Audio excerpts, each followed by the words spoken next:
Bottle Caps by Stuart Dybek. Each day I'd collect caps from beer bottles. I'd go early in the morning through the alleys with a shopping bag, the way I'd seen old women and bums picking through trash in a cloud of flies. Collectors of all kinds thrived in the alleys. Scrap collectors, deposit bottle collectors, other people's hubcap collectors. I made my rounds, stopping behind taverns where bottle caps spilled from splitting, soggy bags, clinking, shiny heaps still studded with beer, clotted with cigarette ashes from the night before.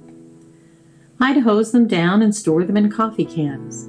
At the end of the week, I'd line up my bottle caps for contests between the brands. It was basically a three-way race between Pabst with its blue-ribboned cap, Bud, and Miller. Blatz and Schlitz weren't far behind. That got boring fast. It was the rare and exotic bottle caps that kept me collecting. Edelweiss, Jussi Pilsner, Carling's Black Label with its matching black cap, Monarch from the brewery down the street, its gold caps like pieces of 8, and Meister Brau Bock, my favorite, each cap a ram's head medallion. By July, I had too many to count. The coffee can stashed in the basement began to smell, a metallic fermenting malt.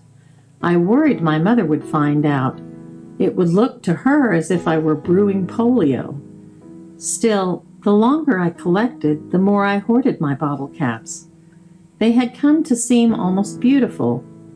It fascinated me how some were lined with plastic, some with foil. I noticed how only the foreign caps were lined with cork. I tapped the dents from those badly mangled by openers.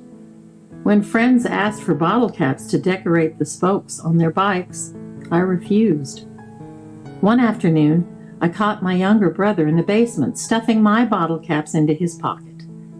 "What do you think you're doing?" I demanded.